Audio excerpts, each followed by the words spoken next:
네, 안녕하세요. 김규리입니다. 이번 시간은 6월 10일 날 치러진 지방직 공무원 문제를 가지고 여러분들과 함께 풀어보려고 합니다. 시험 보실 때 어떠셨나요? 좀 어려웠나요? 아니면 많이 쉬웠나요?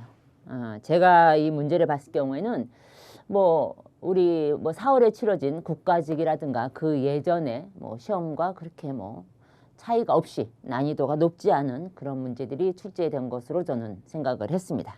근데 항상 그런 얘기를 하면 여러분들은 그러죠. 선생님이니까 쉽죠. 이렇게 얘기를 하지만 저와 함께 이 재배학 개론 이론과 문제풀이를 하신 여러분들은 모두가 문제 푸는데 지장이 없었으리라고 생각을 하고 또한 모든 분들이 다 고득점을 하셨으리라고 저는 믿습니다. 제가 여러분을 믿어야 되지 않겠습니까?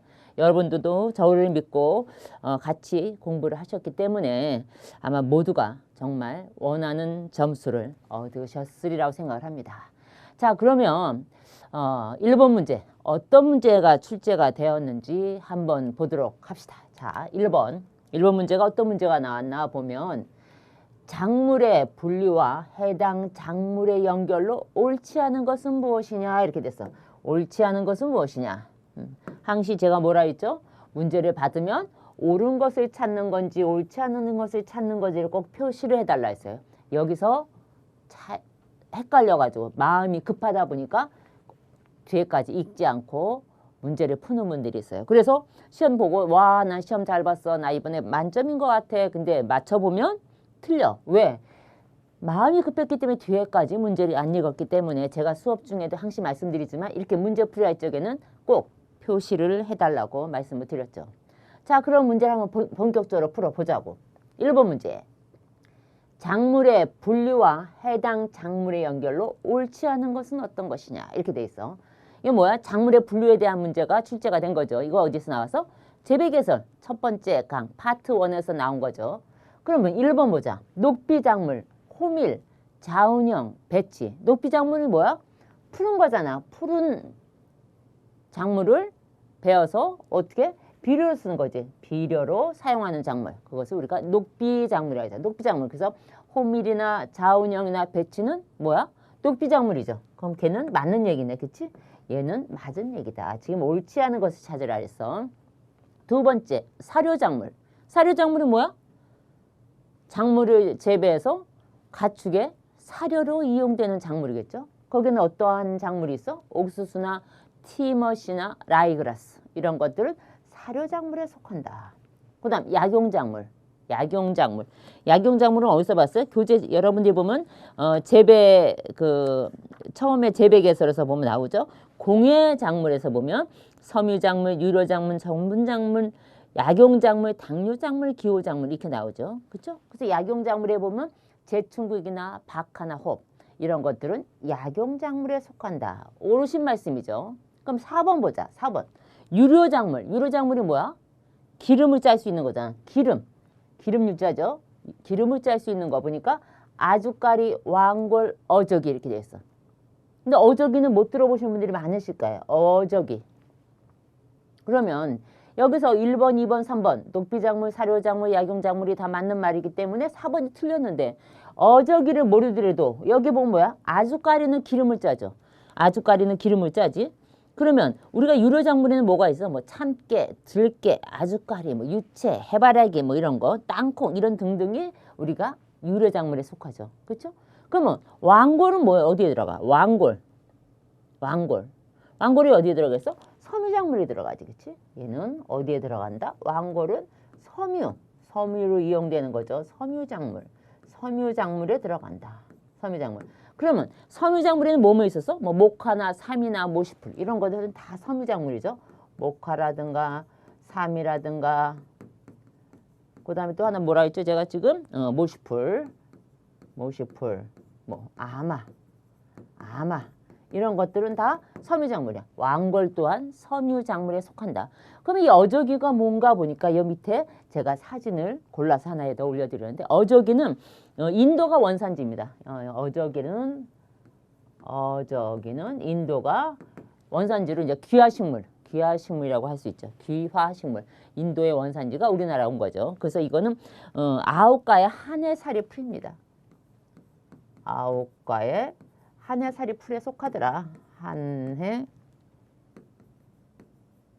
살이 풀이다. 그리고 얘는 섬유작물에 속한다. 섬유작물. 섬유작물에 속한다. 섬유작물. 어저귀. 그래서 얘는 뭐 청마, 오작이라고도 얘기를 합니다. 얘는 청마나 오작이라고도 부른다. 그것이 어저귀입니다. 그래서 이 줄기를 가지고 우리가 로프나, 우리가 보통 보면 뭐랬을까? 로프나 뭐 마대, 두 개가 같이 겹쳐버렸네. 로프하고 마대를 설명하다 보니까 같은 말이 돼버렸어. 로프 뭐 이런 거, 마대 이런 거에 사용이 되는 게 어저귀라고 합니다. 어저귀. 그러니까 섬유작물이다. 그래서 여기서 옳지 않은 것, 유료작물에는 이렇게 아주까리 이런 것은 유료작물이지만 왕골이나 어저귀는 섬유작물에 속한다. 섬유작물에. 아시겠죠? 이거는 우리가 4월 달에 국가직 문제에서도 이 작물의 분류에서 한 문제 출제가 됐어요. 항상 말씀드리지만 이제 우리가 파트 1에서의 재배 개설에서 나올 수 있는 문제가 뭐 정해져 있죠. 뭐 많이 나와요. 2문제지만 거의 뭐 한 문제 정도, 한 문항 정도가 출제가 되고 있는 걸 여러분들도 기출 문제를 풀면서 우리가 시점 감각이라 하든가 이렇게 문제를 풀면서 많이 보셨을 겁니다. 근데 가장 많이 출제가 되는 게 이렇게 작물의 분류. 앞에서는 뭐 1년생, 2년생, 월년생, 다년생이 어떤 성격을 갖고 있는 것이며 어떤 작물이 거기에 속하는가 뭐 이런 거를 물어볼 수도 있고 그렇죠? 그렇기 때문에 작물의 분류, 재배 개설에서는 나올 수 있는 거 가장 많이 출제가 되고 있는 게 이 작물의 분류더라 이렇게 생각하시면 되겠어요. 아시겠죠? 자, 그럼 2번 문제 갑시다. 2번 문제. 작물의 재배 조건과 TR율의 관계에 대한 설명으로 옳지 않은 것은 무엇이냐? 옳지 않은 것. 작물의 재배 조건과 TR율의 관계에 대한 설명으로 옳지 않은 것은 무엇인가? 이렇게 됐어요. 그럼 이건 어디서 나온 거야? 재배 환경에서 나온 거네. 그렇죠? TR율은 어디서 나왔어? 재배 환경. 그렇죠? 우리 재배 환경에서 어디서? 재배 환경에 보면 우리가 토양 환경, 수분 환경, 온도 환경, 광 환경, 대기 환경, 상적 발육과 환경 이렇게 있었죠? 그럼 이 TR율은 어디서 나왔어? 우리가 상적 발육과 환경에서 봤던 거죠. 그렇죠? 발육과 환경에서 우리가 취급했던 것이 TR율이야. 그러면 여기서 나오는 게 또 뭐 있을까? TR율 하면 우리가 떠올려야 되는 것이 뭐냐? 내적 균형이라는 말이 나왔죠. 내적 균형. 내적 균형이라는 게 무엇이냐? 내적 균형. 우리가 이제 뭐랄까 작물체 내에서는 작물체 내에서의 뭐 생리적 또는 형태적인 어떤 균형이나 비율, 균형. 작물체 내에서 생리적 또는 생태적 형태적인 어떤 균형이나 비율은 작물 생육의 특정한 그러한 방향을 표시하는 이제 좋은 지표로 우리가 여겨지고 있죠. 그런 지표로 되고 있기 때문에 이렇게 재배적으로 매우 중요합니다. 그 예로서 뭐가 있었어? 내적 균형에 속하는 것이 뭐가 있었을까? 우리가 봤던 것이 뭐 있었어? CN율 받고, 그렇죠? CN율. 그 다음에 나오는 게 뭐야? 지금 여기서 문제를 내고 있는 거 TR율. 그 다음에 하나 또 있었죠? 뭐야? GD 균형, 그렇지? GD 균형. 이것이 내적 균형에서 속하는 것이 이렇게 CN율, TR율, GD 균형 등이 있다. 이런 게 대표적인 것이 이런 CN율, TR율, GD 균형. 그래서 가장 많이 출제가 되는 게 이 TR율, 재배 조건과 TR율 관계에 대해서는 출제가 자주 되고 있는 것을 여러분들도 보고 있었을 겁니다. 그렇죠? 많이 보셨죠? 그래서 우리가 이것은 꼭 암기를 해야 된다고 수업 중에 제가 말씀을 드렸어요. 그렇죠? 그러면 하나하나 보자고. 하나하나. 자, 1번. 옳지 않은 거야. 재배 조건과 TR율 관계에 대한 설명으로 옳지 않은 것은 무엇인가 보자. 1번. 토양 함수량이 감소하면 TR율이 증가한다. 여기서 TR율이 뭐였어? 여기 상세하게 여러분들에게 적느라고 또 매일 놓쳐가지고 힘들어 하셔서 여기다가 올려드리고 또 자료실에 보면 이 문제를 올려드렸는데 거기에 대한 필요한 모든 설명을 자세하게 올려드렸습니다. 교재를 안 보고도 이렇게 TRU 했을 적에 어떤 내용이 있는지를 모든 걸 올려드렸고 앞에서 본 것처럼 모든 문제에 대해서도 자세히 올려서 제가 자료실에 올려놨으니까 그것을 나중에 한번 보고 복습을 해 주시기 바라겠습니다. 자, 1번 보자. 토양 함수량이 감소하면 TRU를 증가한다. 토양 함수량이 뭐야? 함수량. 일단 뜻을 알아야 될 거 아니야. 그쵸? 함수량. 수분을 함유하고 있는 양이라니. 수분을 함유하고 있는 양. 토양이 수분을 함유하는 양이 감소하면 어떻게 됐어? 어디에 영향이 클 것 같아? 지하부보다. 왜냐면 토양 수분이기 때문에 어떻게 했어? 토양 수분이기 때문에 여기서 위로 올라가야 되겠지. 그러면은 어디에 영향이 더 크겠어? 지하부가 크겠어? 지상부가 크겠어? 응? 지하부 생장보다 지하부 생장보다 지상부의 생장이 저하되겠죠. 지상부의 생장이 어떻게 된다고? 저하될 수밖에 없겠지. 저하될 수밖에 없죠. 그쵸? 토양 함수량이니까 토양에 함유되어 있는 수분의 양이다 보니까 그렇게 되면 어떻게? 그렇게 되면 지하부보다 지상부의 생장이 더 저하되면 TR율이 어떻게 된다? 감소를 하죠. 그죠? 감소한다.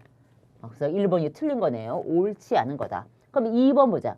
질소를 다량으로使用하면 TR율이 증가한다. 옳은 얘기고. 그 다음에 3번 뿌리의 호기 호흡이 저해되면 TR율은 증가한다. 해서 뿌리의 호기 호흡이 저하되면 어떨 경우에 뿌리의 호기 호흡이 저하될까?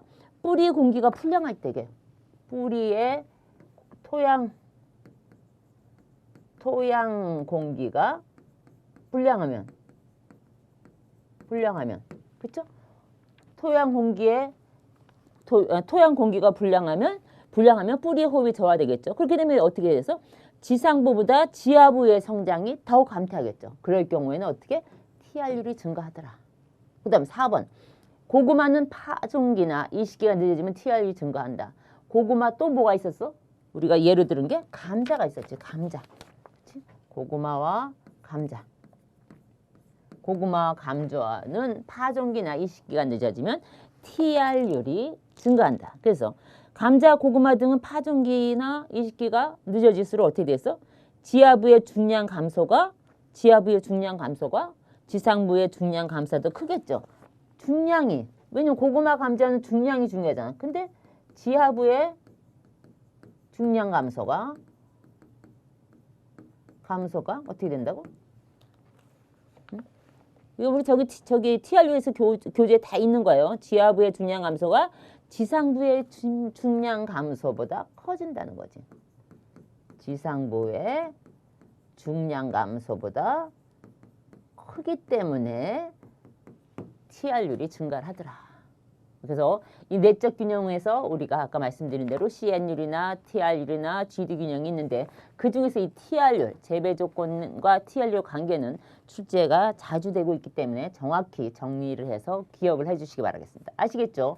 그래서 여기서 옳지 않은 거는 토양 함수량이 감소하면 TR율이 증가하는 것이 아니라 감소하더라. 이렇게 기억을 해 주시기 바라겠습니다. 아시겠죠? 자, 2번 문제까지 풀었습니다. 2번 문제. 이제 정리가 됐죠? TR율에 대해서 정리가 되셨으리라고 생각합니다. TR율이 뭐야? 탑과 룰시잖아. 작물의 지하부 생장량에 대한 지상부의 생장량의 비율을 우리가 TR율이라 그런다. TR율. 예, 넘어갑니다. 3번. 자, 3번 가자. 3번 가봅시다. 자, 이번에 무슨 문제가 출제가 됐냐? 저온 처리와 장일 조건에 필요로 하는 식물의 화학 형성과 개화를 촉진하는 식물 생장 조절제는 뭐냐? 식물 생장 조절제 우리 재배 기술에서 나왔네. 그렇죠? 재배 기술에서 출제가 됐다. 그래서 보면 저온 처리와 장일 조건에 필요로 하는 식물의 화학 형성과 개화를 촉진하는 식물 생장 조절제는 무엇이냐? 식물 생장 조절제는 무엇이냐? 개화를 촉진하고 화를 형성하고 화성을 유도한다는 거죠. 그런 것은 어떠한 식물 생장 조절제냐 이렇게 됐어. 우리가 ABA는 뭐야? ABA는 우리가 억제작용을 했죠. 그렇죠? ABA 역할은 뭐가 있어? 잎의 노화라든가 낙엽을 촉진했죠. 그렇죠? 하나하나 우리 볼까? 우리의 성격을 잎에 노화되고 낙엽을 촉진하고 그 다음에 뭐야? 휴면을 유도한다. 휴면을 유도. 이것이 AB의 성조다. 그 다음에 지베렐린. 우리가 이제 식물 생장 조절제에서 가장 많이 보는 게 뭐야? 옥신, 지베렐린, 시토키닌, 그 다음에 ABA, 뭐 에틸렌, 그 다음에 생장 억제 물질로서 뭐 B9 여기 나와 있는 B9이라든가 뭐 CCC라든가 뭐 그 다음에 뭐 있었지? MH 이런 것들이 있죠. 그럼 우리가 지베렐린은 뭐야? 휴면 타파와 발화를 촉진했죠. 얘는 보면 휴면을 타파하고 발화를 촉진하더라. 또 뭐가 있을까? 지베렐린 보면 단위 결과를 유도한다 이렇게 돼 있죠. 단위 결과를 유도하더라. 그래서 단위 결과를 유도해서 우리가 그 포도 중에서 그 뭐죠? 그 델리웨이 품종 있잖아요. 거기다가 이 GA를 처리하면 GA가 뭐야? 지베렐린 처리하면 뭐했어? 우리가 무핵과를 얻었죠. 씨 없는 포도를 얻을 수 있는 거죠. 그건 뭐야? 지베렐린이 처리를 해서 단위 결과를 유도했기 때문에 되는 것이죠. 그 다음에 나오는 게 뭐가 있을까? 우리가 그 지베렐린에서 성분 변화. 뽕나무에 지베렐린을 처리하면 단백질이 증가했죠. 그래서 뽕나무에 지베렐린을 처리를 했더니 어떻게 단백질이 증가하더라. 뭐야? 이거는 우리가 지금 식물 생장 조절제에 대해서 공부를 하고 있는 거예요. 알아보고 있는 거예요. 그 다음에 시토키닌은 뭐야? 시토키닌 세포 분열 촉진 가장 중요한 거. 시토키닌에서 가장 중요한 게 뭐였어? 세포 분열을 촉진한다. 여러 가지가 있지만 가장 중요한 거는 세포 분열을 촉진하고 뭐야? 신선도를 유지한다 했죠. 신선도를 유지한다. 그래서 신선도 유지에는 어떤 작물이 얘가 들어져 있죠? 뭐 아스파라거스. 그쵸? B9은 뭐야? B9. 아까 말씀드린 대로 생장 억제 물질이다. 그쵸? 얘는 뭐야? 생장 억제 물질. 그래서 억제 물질에는 어떤 것이 있어요? 뭐 CCC도 있고, 뭐 MH도 있고, 그 다음에 또 뭐가 있을까? 뭐 AMO 1618.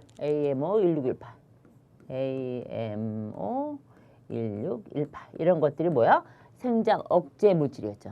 그래서 우리가 이렇게 어떤 성격을 갖고 있는 재배적으로 어떻게 이용되고 있는지에 대해서도 우리가 앞에서 공부를 했어요.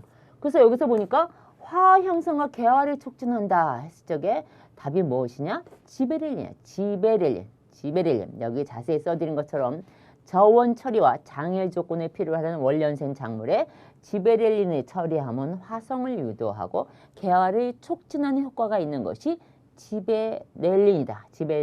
그래서 식물생장 호르몬, 식물생장 조절제에서 옥신의 역할이라든가 지베렐린 역할, 그다음에 시토키닌, 에틸렌, 그다음에 여기 ABA, 아부시스탄이죠. 그다음에 그 생장 억제 물질에 대해서는 자주 출제는 안 되지만 가끔 문제가 출제가 되죠. 그래서 이 B9 같은 경우는 신장을 억제하는 역할을 하죠. 신장을 억제하는 작용을 하더라. 얘는 신장을 억제하는 작용을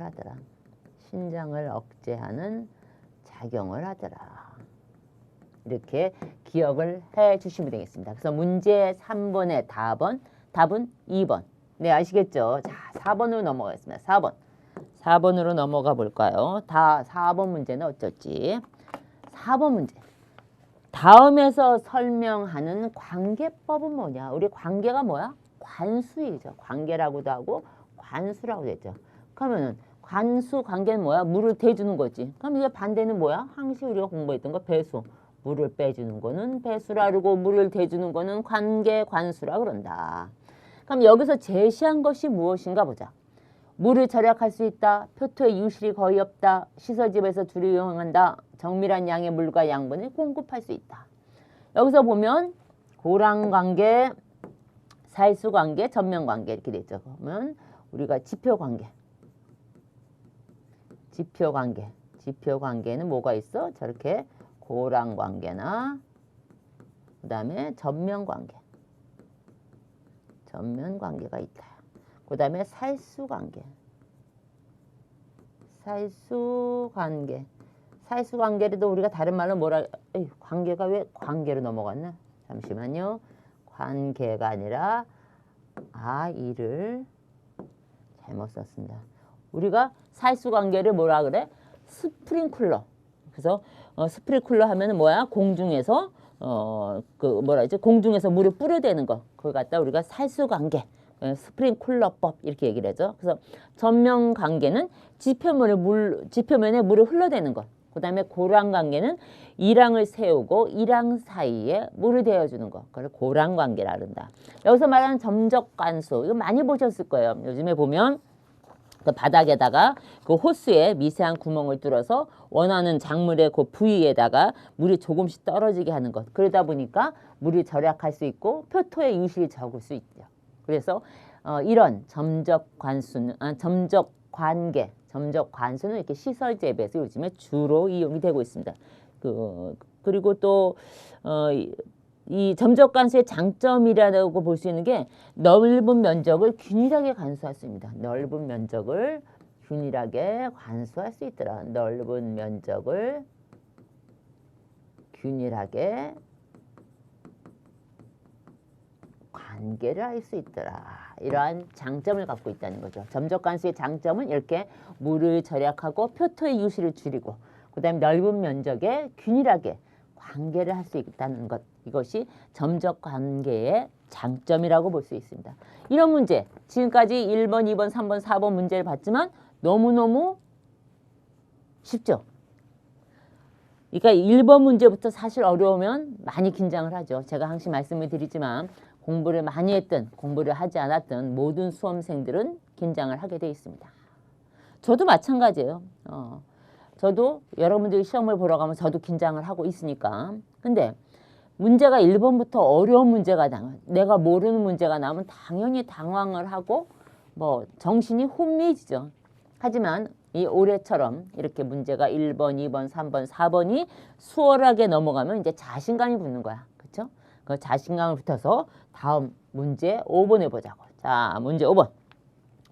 이번은 버널리제이션에 대한 설명으로 옳지 않은 것은 이렇게 냈어. 버널리제이션이 뭐야? 버널리제이션이 뭐야? 추나 처리잖아. 추나 처리. 잠시만요. 버널리제이션 뭐야? 추나 처리를 뭐라고 봐요? 추나 처리. 그죠? 버널리제이션에 대한 설명으로 옳지 않은 것은 무엇이냐? 옳지 않은 것. 거의가 모든 제가 볼 때는 한 80% 정도가 이렇게 옳지 않은 것을 찾으라라는 것을 많이 묻고 있죠. 옳은 것을 찾으라는 것보다 옳지 않은 것을 찾는 게 더 문항이 많다라는 것도 여러분들이 저와 함께 실전 감각 기르기 그리고 최근 문제를 풀면서 많이 느끼셨으리라고 생각을 합니다. 그러면 여기서 보면 1번 문제부터 볼까? 단위의 식물은 비교적 고온인 10에서 30도의 처리가 유효한데 이를 고온 버널리제이션이라고 한다. 그러면 여기서 얘기하는 게 뭐겠어? 고온 버널리제이션. 그러면 이제 추나 처리의 구분을 가지고 얘기를 하는 거지. 당신이 추나 처리의 구분에 대해서 추나 처리에 대한 구분에 대해서 알고 있는가라는 것을 물어보고 있는 거예요. 그럼 여기서 고온 버널리제이션, 뭐 저온 버널리제이션 뭐야? 처리 온도에 따른 구분이겠죠. 여기서 보면 얘는 처리 온도에 따른 구분을 하는 거야. 그러면 여기서 지금 얘기한 단위식물은 비교적 고온인 10에서 30도의 처리가 유효한데 이를 고온 버널리제이션이라 그런다. 그러면 저온 버널리제이션은 뭘까? 일반적으로 원년생 장일 식물은 비교적 0도에서 10도 저온 버널리제이션 이렇게 표시하자. 그냥 0도에서 10도의 처리가 유효한 것, 그것을 우리가 저온 버널리제이션. 그리고 이렇게 10도에서 30도까지의 처리가 유효한 것은 고온 버널리제이션. 이렇게 얘기를 하죠. 그 다음에 처리 온도에 따른 구분을 하고 나면 또 뭐가 있었어? 처리 시기에 따라서. 처리 시기에 따른 구분이 있었죠. 시기에 따른 구분. 처리 시기에 따라서 어떤 구분을 했어? 처리 시기에 따라서 구분은 어떻게 됐어? 종자 춘화형 작물이냐? 그쵸? 또 하나 뭐 있었어? 녹채기 춘화형 작물이냐. 그쵸? 종자 춘화형은 뭐야? 채아 종자의 시기에 춘화하는 거. 종자 춘화형은 채아 종자일 때. 어릴 때 그러니까 채아 종자일 때. 그쵸? 그 다음에 녹채기 춘화형은 녹색이 됐을 때지. 채아 종자에 춘화 처리를 시키는 게 아니라 녹채기일 때. 녹채기가 되었을 적에 버나이제이션을 하는 것. 춘화 처리를 하는 것. 그것을 우리가 녹채기 춘화형 식물. 그래서 여기 녹채기 버나리제이션은 뭐가 있었어? 뭐 양배추나 뭐 히오스. 이거 다 우리가 수업 시간에 한 건데 다시 반복해서 복습하는 의미로 하고 있습니다. 그 다음에 종자 춘화형 식물에는 뭐가 있었어? 뭐 추파맹류라든가 뭐 완두나 잠두 이런 것들이 종자 춘화형 식물에 속했죠. 이거는 뭐에 대해서 나눠? 처리 시기에 대해서 춘화 처리를 언제 하느냐에 따라서 채아 종자 때 하는 것이냐 아니면 녹채기 때 하는 것이냐에 따라서 이렇게 종자 춘화형 식물과 녹채기 춘화형 식물로 나누고 있습니다. 아시겠죠? 뭐 이거는 다 여러분들이 기억하셨으리라고 생각합니다. 그럼 다시 한번 1번. 단위 식물은 비교적 고온인 10에서 30도의 처리가 유효한데 이를 고온 버널리제이션이라고 한다. 오르신 말씀입니다. 2번. 화학물질을 처리해도 버널리제이션과 같은 효과를 얻을 수 있는데 이를 화학적 춘화라고 한다. 화학적 춘화. 춘화 처리의 구분에는 이렇게 처리 온도에 따른 구분이라든가 처리 시기에 따른 구분도 있고 이렇게 화학적 춘화처럼 그 밖에 구분도 있습니다. 그 밖에 구분에는 이렇게 화학적 춘화가 이곳에 속합니다. 화학적 춘화. 그럼 얘도 맞는 얘기입니다. 그 다음 3번. 배나 생장점에 탄수화물의 공급을 차단하여 버널리제이션의 효과를 증가시킬 수 있다. 뭐야? 배나 생장에 당과 같은 탄수화물이 공급되지 않으면 버널리제이션 효과가 나타나기 힘들다. 나타나기 어렵다. 그래서 이 효과를 증가시킬 수 있다가 아니라는 얘기죠. 왜? 공급을 당과 같은 탄수화물을 공급되지 않으면 버널리제이션의 효과가 나타나기 어렵기 때문이다. 그다음 4번. 월동 채소는 버널리제이션을 해서 봄에 파종해도 추대 결실함으로 체종에 이용될 수 있다. 그래서 버널리제이션은 체종에 이용을 하고 있죠. 그렇죠? 예, 이렇게 해서 5번 문제까지도 아직 어려움 없이 넘어갔으리라고 생각을 합니다. 자, 그러면 6번 문제 보자. 6번 문제. 이게 이제 작물의 유전성에 대해서 나왔죠. 작물의 유전성 이렇게 되는데, 자 보자. 다음 조건에서 흰색 꽃잎의 개체 빈도가 흰색 꽃잎의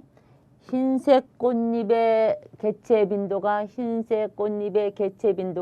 0.16일 때 2세대 진전 후 두 번에 한 번, 두 번 세대를 진전한 후 진행된 후 이 집단에서 붉은색 꽃잎의 유전자 빈도는 얼마인가? 라는 문제가 계산 문제가 출제가 되었습니다. 이번 문제, 이번 지방직에서 이번 계산 문제가 하나 출제가 되었네요. 우리 4월에 치러진 국가직에는 계산 문제가 없었는데 이번 지방직에는 이렇게 계산 문제, 유전자 빈도에 대해서 문제가 출제가 되었습니다. 그럼 이 제시한 거 한번 볼까? 하디 바인베르크 유전적 평형이 유지되는 집단에서 하나의 유전자가 꽃잎색을 조절하더라. 그리고 우성 대립 유전자는 붉은색 꽃잎, 열성 대립 유전자는 흰색 꽃잎이 나타났다. 그리고 두 대립 유전자 사이에는 완전 우성이다. 이렇게 조건을 주었어요. 그래서 보면 이거를 여러분들이 또 적기 힘들까 봐 제가 뒷장에다가 상세하게 올려드렸습니다. 자, 한번 볼까? 붉은색 꽃잎이 우성이라 했어. 붉은색 꽃잎이 우성이고 흰색 꽃잎이 열성이야. 그러면 붉은색 유전자를 우리가 라지 R이라 그러고 흰색 유전자를 스몰 R로 놓을 때 2세대가 진전됐잖아. 2세대가 지난 후라 했으니까 2세대가 진전되면 붉은색 유전자 라지 R라 유전자 빈도는 R과 R이 결합하여 접합자 유전자형이 RR로 라지 RR로 될 확률은 P 곱하기 P. 그래서 P의 자승이고 그 다음 라지 R과 스몰 R을 결합할 확률이 PQ이므로 라지 R 스몰 R 유전자형의 기대 확률은 PQ 더하기 PQ 해가지고 이 PQ이다. 그래서 이 라지 R 스몰 R의 유전자 빈도는 이 PQ고 그 다음에 RR, 스몰 rr의 유전자형 빈도는 접합자의 유전자형이 스몰 rr이 될 확률은 Q 곱하기 Q. 그래서 Q의 자승입니다. 그래서 이걸 보니까 어떻게 되겠어? 라지 rr 더하기 2 라지 r 스몰 r 더하기 스몰 r 스몰 r을 하니까 어떻게 돼서 P의 자승 더하기 2PQ 더하기 Q 자승이라는 식이 나오죠. 이게 얼마란 얘기야? 1이란 얘기야. 1. 다 합한 것이 1이 되더라. 그래서 위에서 흰색 꽃잎의 개체 빈도가 얼마였어? 아까 앞장에서 보면 흰색 꽃잎의 개체 빈도가 0.16이라 했죠. 그래서 붉은색 꽃잎의 유전자 빈도를 물어본 거잖아. 그래서 위에서 흰색 꽃잎은 뭐야? 스몰 rr의 개체 빈도가 0.6이라고 하였으므로 그래서 제시해 줬잖아. 0.16이 하면 뭐야? 여기서 P 플러스 Q가 1이란 말이야. P 플러스 Q가 1이면 여기서 rr이 뭐면 Q의 자승이잖아. Q의 자승이 0.16이야. rr 그쵸? rr은 어떻게? Q의 자승이잖아. 그럼 Q의 자승이 얼마란 얘기야? 0.16이잖아. 0.16. 그래서 그러면은 Q는 얼마야? 0.4겠지. 0.4. 그러면은 위에서 말한 것처럼 P 플러스 Q가 1이잖아. 그러면 뭐야? P 플러스 얘는 뭐야? Q가 0.4. 걔가 1이 되는 거잖아. 그럼 P가 얼마나 되겠어? P는 당연히 0.6이 돼야 되겠죠. 그렇죠? 그래서 붉은색 꽃잎의 유전자 빈도는 P이므로 0.6이다. 그래서 답이 얼마야? 답이 어떻게 되냐? 1번이 답이란 얘기죠. 1번. 아시겠죠? 그래서 여러분들이 이해하기 이 문제가 하나가 조금 여러분들이 이걸 어떻게 할까라는 고민을 했을 것 같아서 여기다 상세히 해설을 올려드렸으니까 이걸 다시 한번 보시고 문제를 다시 한번 이렇게 보시면 이해가 되시라고 생각합니다. 작물의 유전성에서 이렇게 유전자 빈도 하디 바인베르크 법칙에서 문제가 하나 계산 문제가 출제가 되었네요. 그렇죠? 자, 그 다음에 다음 문제 한번 가볼까? 다음 문제. 앞으로 갔네.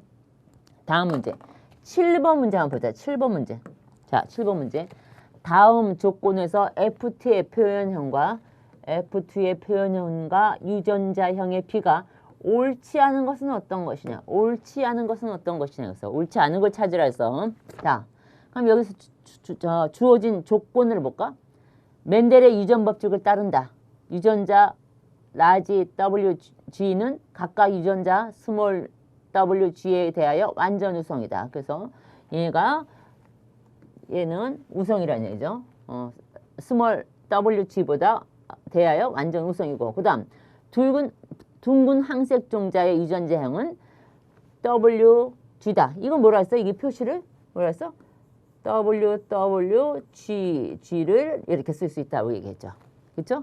그 뜻이란 얘기야. 이렇게 이 표시는 이것이다. 그래서 둥근 황색 종자의 유전자형은 라지 WWG다. 그 다음에 주름진 녹색 종자의 유전자형은 뭐냐? 스몰 WWG다. 그 다음에 완두의 종자 모양과 색깔에 대한 양성 잡종 F1의 유전자형은 라지 W, 스몰 W, 라지 G, 스몰 G이다. 이러한 조건을 줬을 적에 한번 이것을 어떤 것이 틀렸는지 한번 보도록 하겠습니다. 자, 이것도 뒤에다가 여러분들이 알기 쉽게 올려드렸습니다. 보면 이건 이제 멘델의 제2법칙 이렇게 됐는데 동류의 법칙이죠. 잠깐 봅시다. 그래서 여기서 보면 이제 P 표현형과 유전자형은 이제 둥근 황색 종자가 아까 라지 WWGG. 그 다음에 주름진 녹색 종자가 뭐야?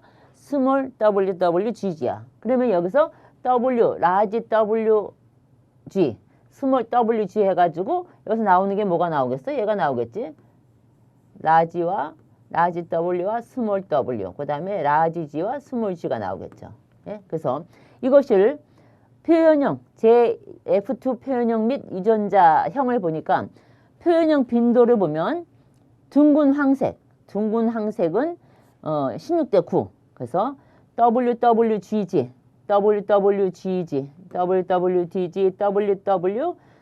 라지 W, 스몰 W, 라지 G, 그 다음에 라지 W, G 이렇게 해서 여기서 표를 보시면 됩니다. 이 표를 보면 어떻게 되었는지를 알 수 있습니다. 이 교재에 이거 다 올려드린 거예요. 그래서 여기서 제시한 이렇게 맨델의 제2 법칙, 맨델의 제2 법칙에서 이렇게 F2의 표현형과 유전자형은 여기서 지금 라지 W, 스몰 W, 라지 G, 스몰 G를 해가지고 이렇게 나올 수 있는 게 4분의 1의 라지 WG, 4분의 1의 라지 W, 스몰 G, 그 다음에 4분의 1은 스몰 W, 라지 G, 그 다음에 4분의 1의 스몰 WG죠. 그럼 여기서 난세포일 경우에도 4분의 1의 라지 WG, 그 다음에 4분의 1 라지 W, 스몰 G, 그 다음에 4분의 1의 스몰 W, 라지 G, 그 다음에 4분의 1의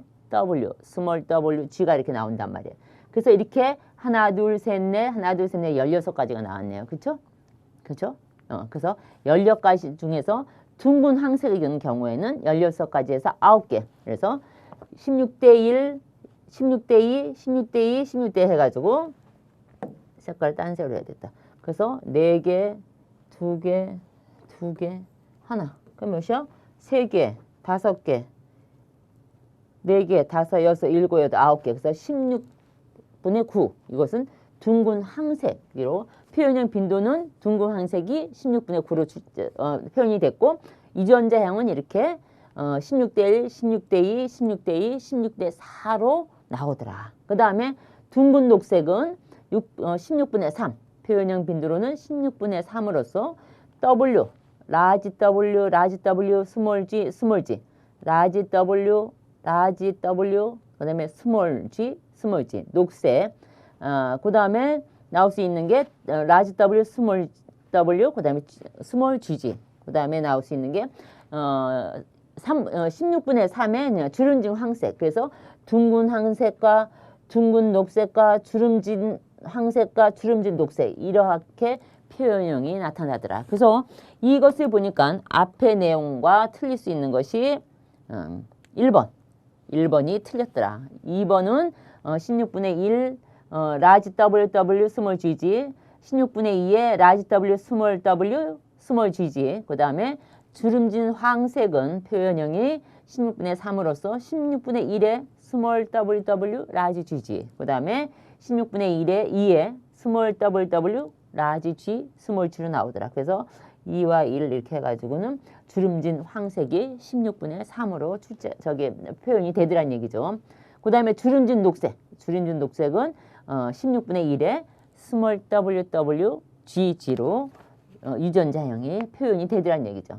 그래서 여기서 맨델의 제2법칙, 독립의 법칙에서는 이런 식으로 표현형과 F2에서의 표현형과 유전자형이 나타나더라는 것 기억해 주시기 바라겠습니다. 이거 조금 여러분들 헷갈릴 수 있었을 텐데 이 교재에서 우리가 맨델의 법칙에서 이제 그 교재를 한번 봐주시겠어요? 제가 한번 보고 여러분들이 넘어가는 게 나을 것 같으니까 자 한번 보자.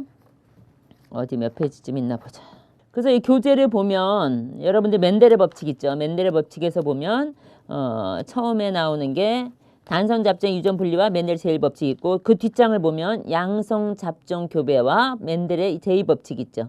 이거를 읽어봐 주시고 그 표가 그대로 나와 있어요. 여기 지금 그려진 표를 제가 여기 교재에도 올려드렸기 때문에 이것을 참고하시면 이 문제 푸는 데는 지장이 없었으리라고 생각합니다. 뭐 이것은 이번에 봄에 국가직에는 출제가 맨델이 안 나오는데 여기서는 맨델의 법칙이 나왔고 그 대신에 이제 이번에는 이제 비대립 유전자의 상호작용이라든가 이런 문제가 출제가 되지 않은 것으로 파악이 되었습니다. 자, 그 다음에 이제 8번 문제 볼까? 8번. 이번에 8번 문제는 뭐냐면 내습성.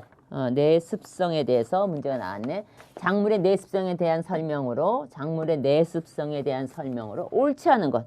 내습성. 작물의 내습성에 대한 설명으로 옳지 않은 것. 내습성이 뭐야? 내습성. 습한 거에 견디는 거죠. 그렇죠? 습한 거. 그럼 내습성 하면 뭐가 나와야 돼? 습해라는 게 나와야 되지. 습해는 어디서 나와? 수분 환경에서 나와야 되지. 그치? 수분 환경에서 수분이 부족할 적에는 한 해가 있고 수분이 많으면 저렇게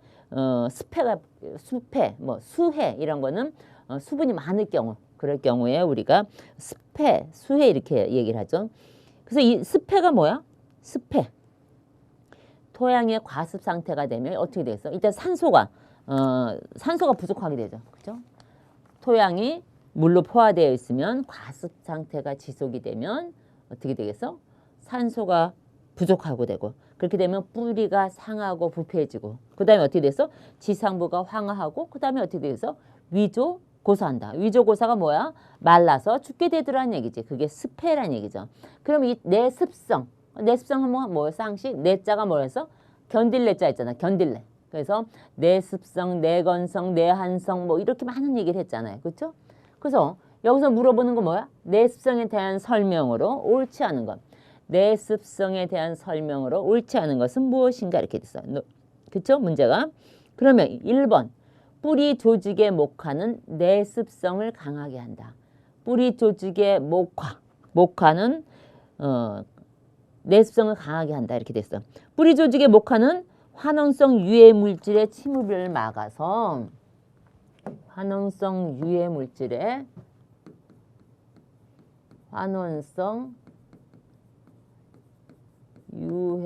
물질의 침입을 막아서 이게 뿌리 조직의 목화는 이렇게 환원성 유해 물질의 침입을 막아서 내습성을 강하게 하더라. 내습성을 강하게 한다. 뿌리 조직의 목화. 그 다음에 나오는 게 뭐야? 작물별로는 미나리, 옥수수, 유채, 감자, 파의 순으로 내습성이 강하다. 옳으신 말씀입니다. 1번도 옳으신 말씀입니다. 그 다음 3번. 3번 가기 전에 작물별로는 미나리, 옥수수, 유채, 감자, 파 순으로 내습성이 강하다 했는데 그 밑에도 이것도 가끔 출제가 되기 때문에 여러분들을 위해서 여기다가 써드렸습니다. 그러면 채소의 내습성 정도 보자. 채소는 어떤 작물이 내습성이 강한지 보면 양상추, 양배추, 토마토, 가지, 오이 이런 것들이 채소에서는 내습성이 강하고 그 다음이 시금치, 우엉, 그 다음에 무, 그 다음에 당근, 멜론, 그 다음 피망 이런 것들이 가장 나중이죠. 그럼 얘는 내습성이 약한 거죠. 얘는 내습성이 강하지 않다. 그러면 채소에서 내습성이 강한 거는 양상추나 양배추나 토마토나 가지나 오이가 내습성이 강하다는 얘기죠. 아시겠죠? 그 다음에 과수의 내습성.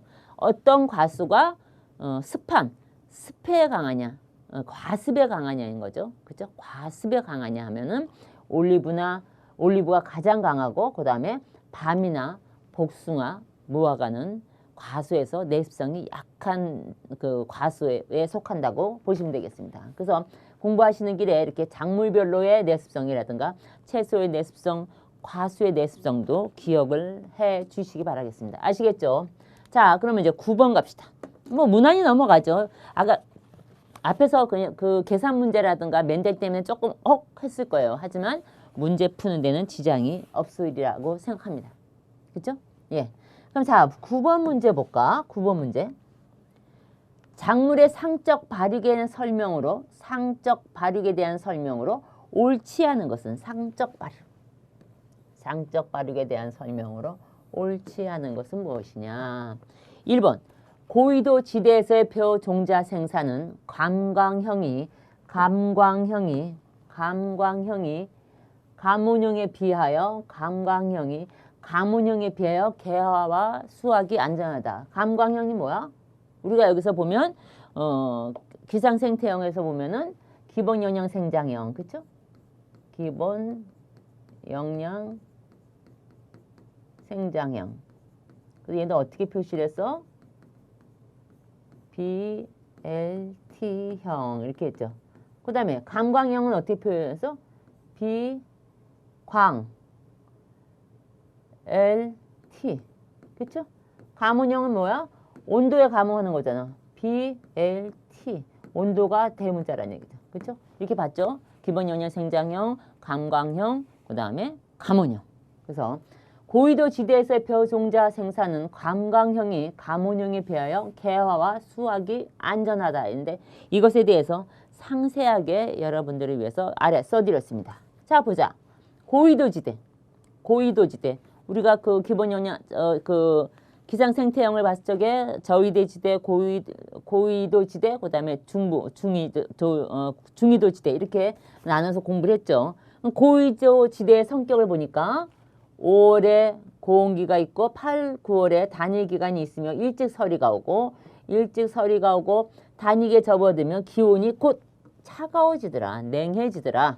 그래서 이 BLT형, 기본 영양 생장형은 생육기간이 길어서 서리가 오기 전에 성숙하지 못하고, 그 다음에 BL, 감광형은 늦은 담일기에 감응하면 출수 기한가 늦어 저온계 등수 기간에 처하게 되어 성숙이 어렵다. 그렇기 때문에 뭐야? 여름에 고온기에 일찍 감응하여 출수 개화하여 서리가 오기 전에 성숙할 수 있는 감온성이 큰 BLT, 감온형이 재배되고 있다. 그래서 여기서 관광형이 감온형에 비하여 개화 수확이 안전하다가 아니라 반대란 얘기지. 얘는 바뀌어야죠. 그러면 감온형이 감광형에 비하여 이렇게 써야 된다는 얘기지. 그래서 얘가 옳지 않은 것이다. 옳지 않은 것. 그럼 두 번째, 광 중단을 통한 장애 유도에는 적색광이 효과가 크다. 맞는 얘기죠. 그 다음에 오처드 그라스와 클로버 등은 야간 조파로 일단 조건을 파괴하면 산초량이 증가한다. 그래서 이 오처드 그라스와 클로버 같은 경우는 뭐야? 한지역 목초죠. 장일식물이죠. 그래서 이렇게 야간 조파를 단위 조건을 파괴하면 산초량이 한 70에서 한 80%가 증대되는 것으로 알려져 있습니다. 야간 조파. 우리가 일장 효과에서 들어본 얘기죠. 야간 조파. 야간 어두워졌을 때 조파 깬다는 거죠. 그래서 어떻게 했어요? 검은 천을 두르고, 우리가 그 사진관 같은데 검은 천을 두르고 뭐 사진의 현상을 하거나 할 적에 갑자기 빛이 들어오면 안 되는 것처럼 우리도 이렇게 광을 차단하고 있는데 누가 모르게 문을 그냥 썩 열어서 광이 갑자기 들어왔어. 그래서 광이 깨졌다는 얘기지. 그렇죠? 그런 경우를 우리가 야간 조파라 그랬죠. 예, 그다음에 4번. 벼의 묘대일수 감응도는 감온형이 높고 감광형과 기본 영양 생장형이 낮다라고 나왔어요. 그러면 우리가 묘대일수 감응도 어디서 들어봤어요? 벼 품종의 기상 생태형에 따른 재배적 특성 활적에 나왔죠. 그래서 뭐야? 조만성, 묘대일수 감응도, 만식 적응성, 그 다음에 조식 적응성, 잡기 이동과 출수 뭐 이런 것들이 있었죠. 재배적 특성에. 그래서 묘대일수 감응도는 뭐였어요? 모짜리 기간을 길게 할 때 모가 노숙하고 모낸 뒤 생육이 난조를 겪게 되는 것, 난조가 생기는 정도, 이것을 우리가 묘대일수 감응도라 했죠. 그래서 이 묘대일수 감응도는 감온형이 높고 감광형과 기본 영양 생장형이 낮습니다. 그래서 이건 맞는 얘기입니다. 그래서 9번 문제, 작물의 상적 발육에 대한 설명으로 옳지 않은 것은 1번 감광형이 감온형에 비하여 개와 수확이 안전하다. 고위도 지대에서 그것이 아니라 고위도 지대에서의 벼 종자 생산은 감온형이 감광형에 비하여 개화와 수확이 안전하다라고 바꿔야 맞는 이야기입니다. 예, 넘어갑니다. 이제 10번. 중반전을 거쳐 가고 있습니다. 자, 10번 문제 보자. 다음 중 신품종의 특성을 유지하고 품종 퇴화를 방지하기 위한 종자갱신의 증수 효과가 가장 큰 작물은 무엇이냐? 종자갱신이 뭐냐? 종자를 갱신하는데 종자갱신의 뜻을 먼저 알아야 되겠죠. 그래서 우리가 한번 알아보도록 합시다. 종자갱신, 신품종의 특성을 유지하고 품종 퇴화를 방지하기 위하여는 일정 기간마다 우량 종자로 바꾸어주는 것, 그것을 우리가 종자갱신이래. 그래서 우리나라에서 그냥 벼나 보리, 콩 이런 것들은 뭐야? 자시성 작물이죠. 그 종자갱신 연화는 몇이었어? 우리가 벼, 보리, 콩 자시성 작물이죠. 얘는 4년 일기죠. 4년 일기. 4년마다 한 번씩 종자를 갱신해 주어야 된다. 이렇게 되어 있습니다. 그래서 여기서 신품종 특성을 유지하고 품종 퇴화를 방지하기 위한 종자갱신의 증수 효과가 가장 큰 작물은 무엇이냐. 그래서 보면 벼, 보리, 옥수, 감자에서 옥수수가 가장 증수 효과가 큽니다. 아시겠죠? 여기까지 10번까지 문제를 풀었고 잠시 쉬었다가 이제 11번 문제부터 마지막 20번 문제까지 우리가 한번 풀어보도록 합시다. 네, 바로 11번 문제부터 우리가 풀어보도록 하겠습니다. 자, 11번 문제 보면 어떤 문제가 출제가 되었나 보니까 자, 냉해 대책으로 옳은 것만을 모두 고르면 냉해의 대책으로 옳은 것만을 모두 고르면 여러분들이 가장 좋아하는 문제가 나왔죠. 그렇죠? 냉해는 뭐야? 이제 우리 온도 환경이죠. 온도에 의해서 온도 환경, 우리 재배 환경에서 파트 2에서 공부한 재배 환경 중에서 온도 환경에 대해서 문제가 출제가 됐는데 냉해의 대책으로 옳은 것만을 모두 고르라 했어요. 모두 고르라. 그럼 우리가 냉해가 문제를 갖다 일단 정의를 내려야 되겠죠. 그렇죠? 냉해가 무엇인가? 냉해가 뭐야? 결빙이 생기기 전이죠. 결빙이 생기지 않는 범위의 저온에서 작물이 피해를 받는 것을 우리가 냉해라고 하죠. 냉해. 그래서 냉해의 원인으로 보니까 어떤 것이 원인이 되는가 보니까 그러면 이제 이상 저온이라든가 냉해의 원인은 이제 뭐 이상 저온. 그다음에 비가 많이 와. 다우. 비가 많이 오는 거. 그다음에 뭐가 있나 하면 일조 부족. 이런 원인으로 이제 냉해가 발생을 하죠. 얼마 전에 여러분들은 뭐 TV에서 보셨겠지만 아니면 뭐 지방에 계신 분들은 뭐 본인들이 겪을 수도 있었는데 우박이 막 떨어졌잖아. 비가 막 엄청나게 오는데 막 우박이 정말 손톱만한 다를까? 그 정도 우박이 막 쏟아졌어요. 그래서 특히 이제 강원도 같은 경우에 이제 고냉지, 배추 이런 거 이제 수확할 때가 됐다고 하더라고. 그 TV 뉴스를 보니까. 근데 그게 막 구멍이 뚫려 버린 거야. 구멍이 뚫리고 그게 막 뚫려가지고 뜯어진 게 막 옆에 그냥 그 고랑에 막 그냥 빼곡히 쌓였더라고. 그래서 그거를 뭐 좀 성한 것만이라도 어떻게 좀 그 수확을 하려고 보니까 그 인건비가 더 비싸다 그러더라고. 그래서 다 갈아엎는다 그러더라고. 그래서 참 우리가 기상이변이라는 건 참 무서운 거예요. 사람의 힘으로 할 수 없는 것. 그렇죠? 그건 사실은 어떤 분들이 그런 얘기를 하더라고. 인간이 만들어 놓은 것이다. 인간이 산업혁명으로 해서 뭐 여러 가지 문제가 많았죠. 우리가 나무도 베어내고 막 산도 없애고 막 이런 식으로 모든 것이 도시화되고 이러다 보니까 그런 기상이변이 벌어져서 우리 생활에 그렇게 느닷없이 지금 이 6월에 우박이 쏟아져서 강원도 고냉지 배추를 다 그냥 구멍을 뻥뻥뻥 뚫게 만들어서 그분들 뭐 다음 주인가 다다음 주면 이제 출하를 해야 된다는데 기가 막힌 거지. 기가 막힌 거예요. 어떤 분들은 넋을 놓고 이렇게 특히는 요즘에 농촌에 다 그 연로하신 분들 연세 많으신 분들이 정말 허리도 못 펴고 그 고생을 하셨을 텐데 그게 다 그렇게 됐으니까 이제 망연자실할 수밖에 없는 거죠. 참 그래서 무섭다. 기상재해라는 게 기상이변. 우리가 자꾸 우리나라도 지금 온도가 계속 올라가고 얼마 전에는 또 그 낙뢰. 그렇죠?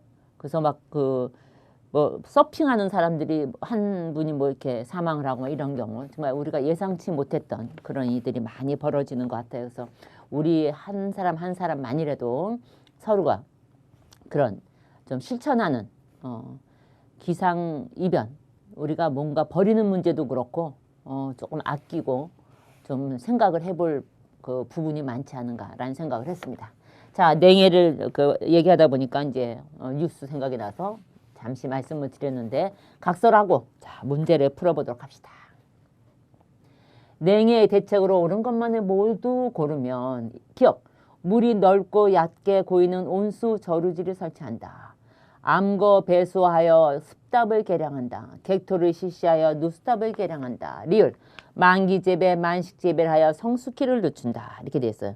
그러면 여기서 보면 우리지 암거 배수, 그렇죠? 암거 배수를 해서 습답을 개량한다. 습답을 개량한다. 암거 배수를 한다. 객토를 실시해서 누수답을 개량한다. 물이 넓고 얕게 고이는 온수 저류지를 설치한다. 그 교재에 보면 냉해에 대책해서 이제 관계수온의 상승에 보면 물이 넓고 얕게 고이는 온수 저류지를 설치한다. 그렇게 돼 있죠. 그다음에 온조 수로를 설치한다. 이런 것이 내용이 나오고 있습니다. 그래서 이 교재를 보신 분들은 문제 푸는데 지장이 없었으리라고 생각을 하고, 또 하나는 우리가 이제 방풍림이나 이제 방풍 울타리를 설치해서 이제 냉풍을 막아주는 거, 그렇죠? 방풍림을 설치하거나 방풍 울타리를 설치해서 냉풍을 막아주기도 하고, 그렇지? 그다음 또 뭐가 있나? 재배법의 개선에 보면 조기 재배, 조식 재배를 하여 성숙기를 앞당긴다 이렇게 됐어. 조기 재배, 조식 재배를 하여 성숙기를 앞당겨 줌으로써 냉해를 피할 수 있다, 회피할 수 있다라는 얘기죠. 근데 여기서 뭐라 했어? 만기 재배, 만식 재배. 만기 재배, 만식 재배를 해서 성숙기를 늦추는 것이 아니라는 얘기죠. 그래서 얘가 틀린 거야. 그러면 여기서 리을 들어간 애는 다 빼야 되겠네. 그치? 그렇죠? 그러면 기역, 니은, 디귿이 맞는 거기 때문에 답은 3번. 그래서 여기서 조기 재배, 조식 재배.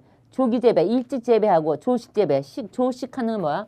일찍 파종한다는 거죠. 그렇게 할 경우에 성숙기를 앞당긴다. 그렇게 되면 어떻게? 성숙기를 앞당기다 보면 출수기가 앞당겨서 등수기의 냉해를 막을 수 있다라는 얘기죠. 그래서 냉해 대책으로는 이렇게 물이 넓고 얕게 고이는 온수 저루지를 설치하고, 암거 배수하여 스탑을 개량하고, 객토를 실시하여서 누스탑을 개량을 하고, 조기 재배와 조식 재배를 하여 성숙기를 앞당긴다라는 것이 대책이라고 할 수 있습니다. 아시겠죠? 자, 12번으로 넘어가 보도록 하겠습니다. 자, 이번에는 이제 12번 문제 한번 보자. 12번 문제 어떤 문제가 출제가 되었는지 한번 볼까요? 12번. 돌연변이 육정법에 대한 설명으로 옳지 않은 것. 돌연변이 육정법. 육정 방법에 대해서 나왔네. 그치? 돌연변이 육정법에 대한 설명으로 옳지 않은 것. 돌연변이 육정법. 우리가 돌연변이 육정법은 보통 어디에서 실시할까요? 교배 육종이 어려운, 교배 육종이 어려운, 여기는 보면 교배 육종이 어려운 영양번식 작물, 영양번식 작물에 유리한 것이 어떤 것이냐? 돌연변이 육정법이에요. 돌연변이 육정법. 그 다음에 돌연변이 읽기 전에 이제 1번은 좀 놔두고 2번부터 보자고. 자, 돌연변이 유발원으로 X선은 잔류 방사능이 없어 많이 이용된다. 이거는 우리가 수업 중에 수도 없이 했죠.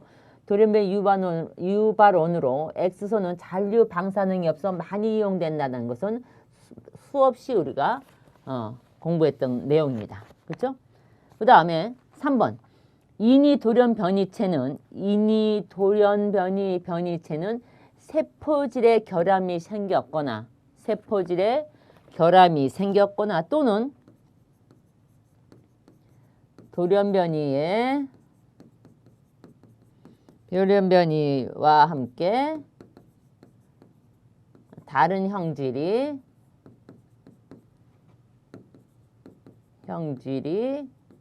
열악해졌기 때문에 이런 경우에는 수량이 적습니다. 그래서 인이 돌연변이는 대부분 수량이 적다.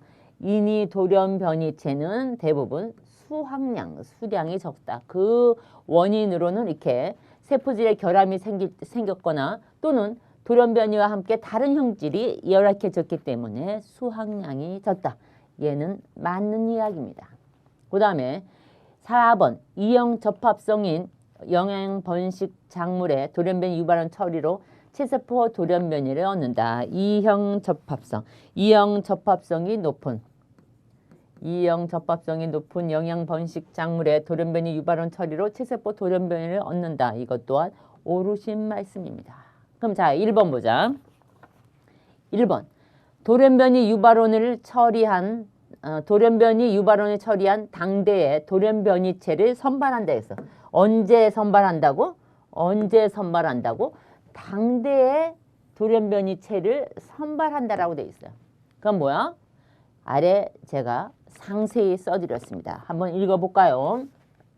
자, 돌연변이 육종은 종자 또는 식물체의 돌연변이 유발원을 처리하여 변이를 일으킨 다음 돌연변이 유발원을 처리하여 변이를 일으킨 다음 그 후대를 양성하여 유용한 돌연변이체를 선발하는 것을 우리가 돌연변이 육종이란다. 돌연변이 육종.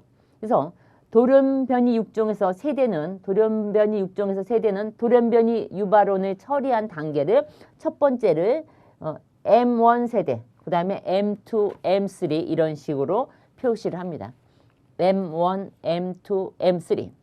그럼 당대는 뭐야? M1이란 얘기지. 그러면은 제1단계를 보자고. 돌연변이 육종법에서 첫 번째 단계는 돌연변이 유발원을 처리하여 M1 세대를 양성하는 것. 양성하는 것을 우리가 제1단계 돌연변이 육종법에서 이렇게 제1단계는 M1 세대를 양성하는 것. 그러면 두 번째 단계를 보면 M2 세대를 전개하여서 돌연변이체를 선발하는 것. 그럼 뭐야? 양성이 먼저잖아. 그치? 당대에는 M1 세대를 양성을 하고 그 다음에 가서 두 번째 M2 세대를 전개하여서 돌연변이체를 선발하는 것. 그건 언제다? 두 번째 단계란 얘기지. 그럼 세 번째 단계는 어떤가 보자. 세 번째는 M3 계통 재배로 돌연변이체의 고정도를 확인하고 우량 계통을 선발한다. 이것이 세 번째 단계다. 그러면 여기서 지문은 뭐라 했어? 돌연변이 유반을 처리한 당대에 돌연변이체를 선발한다. 당대에는 M1 세대를 양성을 하고 그 다음 두 번째 단계 M2 세대를 전개하여 돌연변이체를 선발한다. 그렇기 때문에 옳지 않은 것은 뭐야? 1번이란 얘기죠. 답이 1번. 아시겠죠? 무슨 얘기인지. 돌연변이 육종법, 작물의 유전성 중에서 육종 방법에서 돌연변이 육종법이 문제가 출제가 되었습니다. 자, 그럼 13번 가보자. 13번. 다음에서 설명하는 육종 방법은 지문을 한번 읽어보면 자식성 작물의 육종 방법 중 F2 또는 F3 세대에서 질적 형질을 이 색으로 하지 말고 다른 색으로 해봅시다. 자, 다음에서 설명하는 육종 방법에 대해서 어떤 방법인가를 물어봤어. 자, 지문을 보면 자식성 작물의 육종 방법 중 여기서 나오는 게 자식성 작물의 육종 방법 중 F2 또는 F3 세대에서 질적 형질을 개체 선발하여 계통을 만들고 이 계통별로 집단 재배를 한 후에 F5에서 F6 세대에서 양적 형질에 대해 개체 선발하여 품종을 육성한다. 그럼 일단은 자식성 작물의 육종 방법이 무엇이 있나 보자 이거지. 자식성 작물의 육종 방법. 자식성 작물의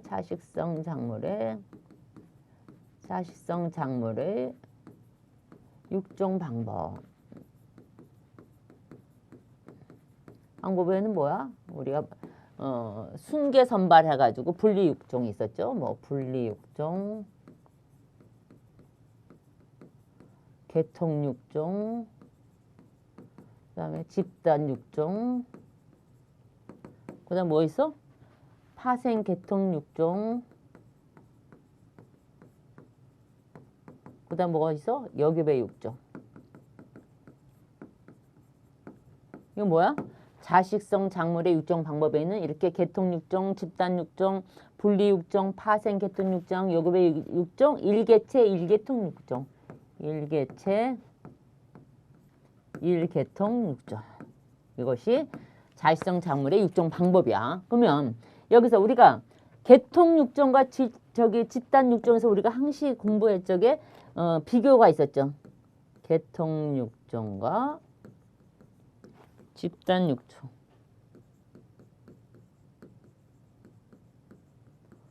이건 뭐야? 얘에 대해서 비교에 대해서는 항시 암기를 해달라고 말씀을 드렸죠. 그러면 우리가 F2 또는 F3 세대 초기죠. 그래서 질적 형질은 뭐야? 계통 육종이죠. 계통 육종에서 질적 형질의 개선에 효과적이다.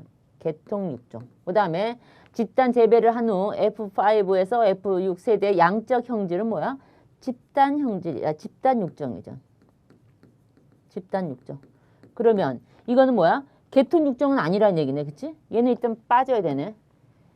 자외성 작물의 육정 방법 중 F2 또는 F3 세대에서 지적 형질의 개체 선발할 계통을 만들고 이 계통별로 집단 재배를 한 후 이렇게 후대에 가서 양적 형질에 대해 재체 선발하여 품종을 육성한다. 그러면은 일단 계통과 집단은 아니야. 얘를 섞었어, 그쵸? 섞은 게 뭐야? 섞은 게 파생계통 육정이지. 파생계통 육정. 파생계통 육정은 뭐야? 파생계통 육정은 계통 육정과 집단 육정의 장점을 동시에 이용하는 거. 그쵸? 얘는 계통 육정과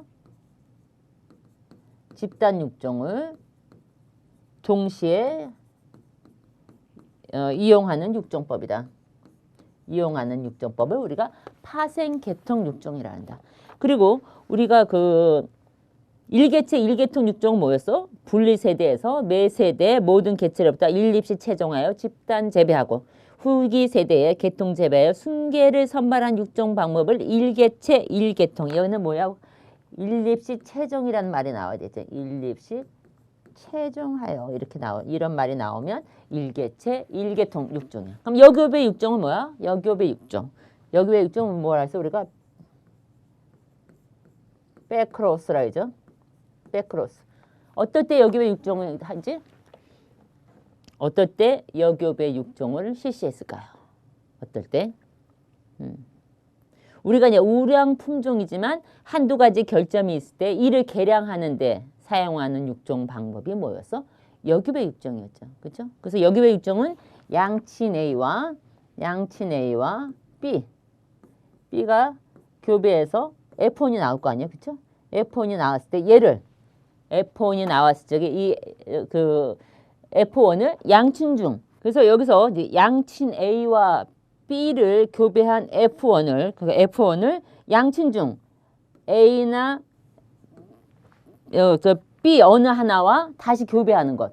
그것을 우리가 역엽의 육종이라 그래. 그래서 이걸 갖다 백크로스라 그래. 백크로스. 아시겠죠? 그러니까 양친 A와 B를 교배해서 F1을 얻었잖아. 이 F1을 양친 중에 A나 B에 다시 교배하는 것. 그것을 우리가 역엽의 육종이라 해요. 역엽의 육종. 그래서 우리 역엽의 육종 나오면 뭐가 나오지? 뭐 반복친, 일회친 나오고 반복친이 갖춰야 조건이라든가 뭐 이런 것이 나오죠. 그 내용들은 제가 자료실에 상세히 올려드렸으니까 그것을 참고해 주시기 바라겠습니다. 아시겠죠? 그래서 여기서 이렇게 질적 형질, 양적 형질에 대해 개체 선발하여 품종을 육성하는 것은 뭐다?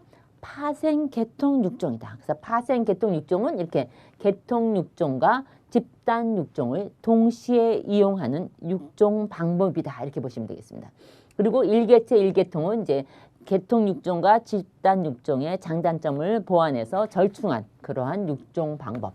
그래서 일개체 일계통 육종에는 항시 분리세대에는 매세대 모든 개체로부터 일립시 채종하여 집단 재배하고 후기 세대의 계통 재배하여 순계를 선발하는 육종 방법을 일개체 일계통 육종이라 한다. 그래서 여기서 지문에서 설명한 이러한 육종 방법은 파생계통 육종이다. 다시 한번 말씀드리는 것처럼 역엽의 육종은 뭐야? 우량한 품종에도 한두 가지 결점을 가졌을 때 그거를 보완하기 위해서 그것을 개량하는 데 사용하는 그런 육종 방법을 역엽의 육종이라고 이렇게 양친 A와 B가 B를 교배해서 F1을 얻었어. 근데 이 F1을 다시 양친 중 A나 B와 다시 교배하는 것. 그래서 백크로스라고 말씀을 드렸습니다. 자, 13번. 뭐 그리 어렵지 않게 문제를 푸셨으리라고 생각합니다. 자, 14번 갑시다. 14번. 이번에 나온 것은 연면시비.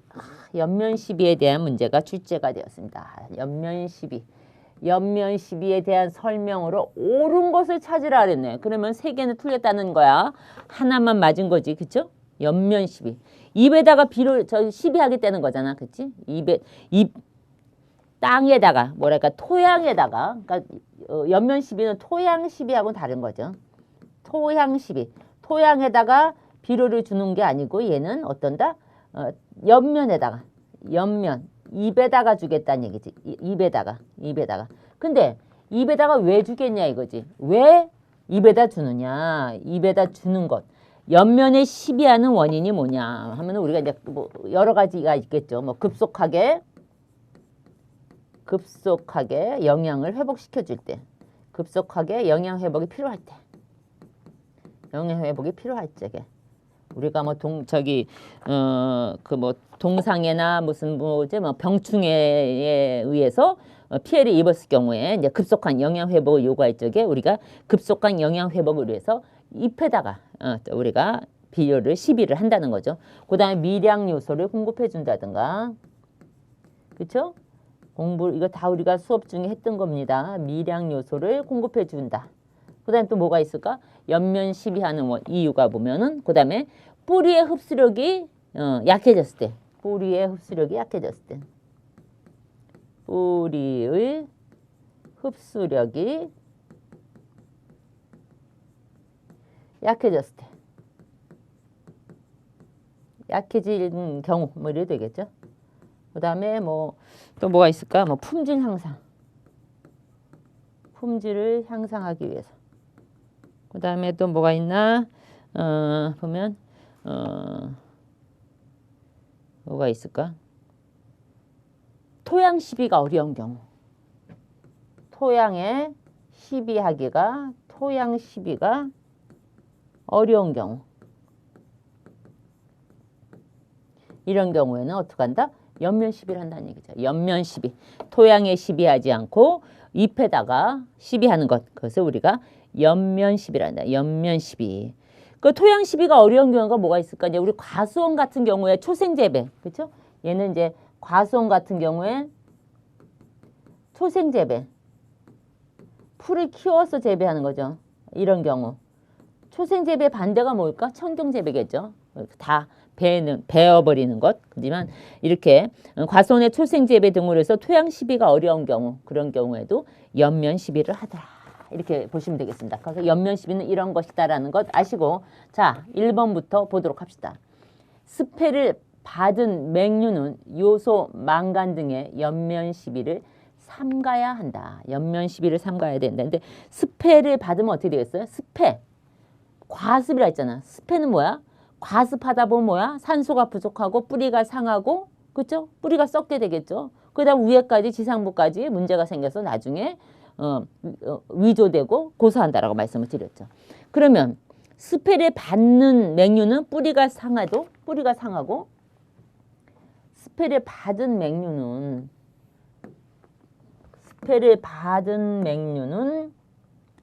뭐야? 스패를 받은 맹류는 뿌리가 상하게 되겠죠. 뿌리가 상하고, 그 다음에 흡수력이 어떻게 되겠어? 흡수력도 약해지겠지. 그렇죠? 뿌리가 상했으니까 흡수력이 약해져서, 그렇죠? 약해져서 영양 상태는 어떻게 되겠어? 뿌리가 상하고 흡수력이 약해지면 영양 상태가 불량해질 수밖에 없겠지. 영양 상태가 불량할 때. 이럴 때는 어떻게 하겠어? 흡수력도 뿌리가 상하고 스패를 받아서 뿌리가 상하고 흡수력이 약해져서 영양 상태가 불량해지는 경우가 많은데, 이럴 경우에는 어떻게? 이러한 경우에는 이렇게 요소나 망간 등의 옆면 시비를 해주어야 된다는 얘기지. 삼가는 게 아니지. 왜? 뿌리가 상했어 지금. 그럼 토양 시비보다는 옆면 시비를 해줘야 된다는 얘기지. 그래서 1번 이럴 때는 옆면 시비가 훨씬 효과적이다. 토양 시비보다는 옆면 시비가 훨씬 효과적이다. 그래서 얘는 틀렸다는 얘기지. 얘는 틀린 이야기입니다. 스패를 받은 맹류는 이렇게 뿌리가 상하고 흡수력이 약해서 영양 상태가 불량해지기 때문에 이럴 때는 옆면 시비를 해줘야 된다는 거지. 토양 시비보다 옆면 시비에서 요소, 망간 등을 옆면 시비를 해줌으로써 어떻게 효과를 볼 수 있다는 얘기지. 토양 시비보다 옆면 시비가 효과적이다. 그 다음 두 번째, 수확 전에 밀이나 뽕잎에 요소를 옆면 시비하면 단백질 함량이 감소한다. 증가하죠. 감소하는 게 아니라 증가하더라. 수확 전에 밀이나 뽕잎에 요소를 옆면 시비하면 단백질 함량이 증가하고, 그 다음 3번 출수 전의 꽃에 옆면 시비를 하면 잎이 마름으로 삼가해야 된다. 출수 전에 꽃에 연면 시비를 하면 어떻게 됐어요? 싱싱해진다 했잖아. 싱싱해진다. 얘도 틀린 말씀이시네. 그지? 그 다음 4번. 비료를 농약에 혼합해서 살포할 수도 있으므로 시비의 노력이 절감될 수 있다. 시비의 노력이 절감된다. 그렇죠? 그래서 노력이 절약된다. 이것이 연면 시비의 효과일 수 있죠. 그렇죠? 이래서 14번은 연면 시비의 설명으로 옳은 것은 비료를 농약에 혼합해서 살포할 수도 있으므로 시비의 노력이 절감된다. 이렇게 보시면 되겠습니다. 아시겠죠? 그 다음에 15번 문제 봅시다. 연면 시비 같은 건 아주 쉬운 문제가 출제가 되었죠. 그렇죠? 문제만 잘 읽으면 답을 고를 수 있을 정도로 무난한 문제가 출제가 되었습니다. 자, 그러면 15번 보자. 15번 문제는 어떤 문제가 출제가 되었나 보다. 15번 문제. 경종적 방법에 의한 병충해 방지에 해당하지 않는 거. 경종적 방법. 병해충 방지에 대해서 해당하지 않는 것은 뭔가? 경종적. 우리가 경종적은 뭐야? 경종적 방법. 그러면은 우리가 병충해 방지에는 어떤 게 있을까? 경종적 방법. 그 다음에 나올 수 있는 게 뭐야? 물리적 방제. 그 다음에 뭐가 있어? 생물학적 방제. 그 다음에 뭐가 있어? 화학적 방제. 그렇죠? 그러면 이게 병충해 방제에는 이렇게 경종적, 물리적, 생물학적, 그 다음에 화학적 방제가 있는데, 방법이 있는데, 우리가 경종적이라는 거, 재배적 방법에 의해서, 얘는 재배적 방법에 의해서 병충해를 방지하는 것이 우리 경종적 방법, 이렇게 되어 있습니다. 그래서 경종적 방법에는 어떤 것이 있느냐, 여기에 방법에는 보면 최종지를 선정한다. 그럼 뭐냐면 토지의 선정.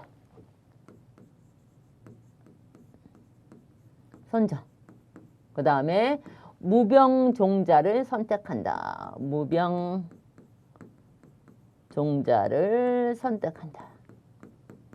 그 다음에 또 뭐 있을까? 경종적 방제에는 방법에 뭐가 있을까? 윤작을 한다. 토양을 개량한다.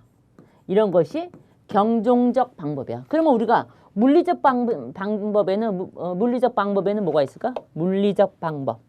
뭐냐, 포살, 체란 이런 거. 다른 색으로 쓸까? 잘 보이게. 포살 및 체란이라든가, 그 다음에 소각, 그 다음에 소토, 흙 태우는 거죠. 그 다음에 뭐가 있을까? 유화등 같은 거.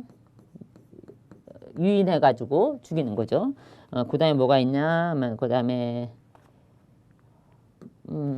비가림 재배라든가 봉지 씌우기 이런 것들도 그 물리적 방제에 속합니다. 그 다음에 생물학적 방제는 뭐가 있을까? 생물학적 방제는 우리가 천적을 이용한다든가 병원 미생물이나 기랑 미생물을 이용하는 것. 천적이나 병원 미생물, 기랑 미생물을 이용해서 병충해를 방지하는 것을 우리가 생물학적 방제라 한다. 그다음 화학적 방제는 뭐야? 화학적 방제는 농약은, 그러니까 화학적 방제라고 하면 농약을 살포해서 병충해를 방지하는 거. 농약을 사용해서 병충해를 방지하는 거. 여기에 보면 이제 우리가 살균제, 살충제, 그 다음에 유인제, 그 다음에 뭐가 있을까? 기피제, 이런 것을 이용해서 우리가 병충해를 방지하는 거. 그래서 병충해 방지에는 경종적 방제, 물리적 방제, 생물학적 방제, 화학적 방제. 그럼 이제 보는 거야. 자, 보자. 1번. 고냉지는 감자의 바이러스병 발생이 적어서 최종지로 알맞다. 그러다 보니까 토지를 선정을 하는 거죠. 어디에? 감자는 바이러스병의 발생이 적은 고냉지에서 해서 체중주로 알맞다. 그렇죠? 그 다음에 감자, 콩 등의 바이러스병은 무병종자를 선택한다. 무병종자를 선택을 한다. 그 다음에 3번 낙엽에 들어있는 해충은 낙엽을 소각하면 낙엽을 소각한 피해가 경감된다. 소각은 어디 있었어? 소각은 어디 있어? 소각소토는 물리적 방제지. 그러니까 얘가 아니죠. 그 다음 기지의 원인이 되는 토양 전염성 병해충은 윤작으로 경감한다. 맞는 얘기죠. 윤작. 기지. 기지 나오면 뭐가 나와야 돼? 우리 작부책에서 연작. 연작이 뭐야? 같은 토양에서 동일한 작물을 연이어 재배하는 것을 우리가 연작이라죠. 그래서 그걸로 인해서 피해가 나타나는 것을 우리 기지. 그래서 기지 현상에서 이제 휴작을 올해 휴작을 할 것이냐, 1년 휴작을 할 것이냐 이런 게 있었죠. 가장 휴작을 오래 해야 되는 게 뭐였었어? 인삼과 아마 같은 거였죠. 예, 그렇게 기억을 해 주시기 바라겠습니다. 자, 그러면 16번 갑시다. 16번. 다음 각 가와 다에 들어갈 말을 A와 C에서 바르게 연결한 것은 무엇이냐? 가와 다에 들어갈 말. 여기에 들어갈 말이야. 가와 다에 들어갈 말을 A와 B와 C에서 바르게 연결한 것은 무엇이냐? 보자. 1번. 질문부터 보자. 광을 잘 투과시켜 지온 상승 효과가 크나 잡초의 발생이 많다. 지온 상승이 크고 그러나 잡초 발생이 많아. 잡초 발생이 많다. 그럼 뭐야? 잡초 발생 투명한 거지. 투명 필름이지. 투명 필름. 즉 멀칭에 대해서 하는 거야. 멀칭. 그러면 봐. 아무래도 투명이다 보니까 투명 필이다 보니까 광을 잘 투과시켜 지온은 상승하지만 잡초의 발생이 많다. 그 다음 4번 광을 잘 흡수하여 지온 상승 효과는 없으나 잡초 억제 효과가 크다. 잡초의 억제 효과가 큰 건 뭐야? 흑색이죠. 흑색 필름. 그죠? 그 다음 녹색광과 적외광을 잘 투과시키고 청색광과 적색광을 강하게 흡수한다. 그럼 뭐 녹색 필름이죠. 특징. 이거는 뭐 다 무난히 답을 고르셨으리라고 생각합니다. 그 답은 뭐야? 가에는 투명 필름은 그러면 이제 투명 필름은 광을 잘 투과시켜 지온 상승 효과가 크나 잡초 발생이 많다. 4번 흑색 필름은 광을 잘 흡수하여 지온 상승 효과는 적으나 잡초 억제 효과가 있다. 잡초 억제 효과가 큰 것은 흑색 필름이다. 그 다음 녹색 필름은 적색광과 적외광을 잘 투과시키고 청색광과 적색광을 강하게 흡수한다. 이렇게 되어 있습니다. 뭐 무난한 문제이기 때문에 바로 넘어가도록 하겠습니다. 자, 17번 문제.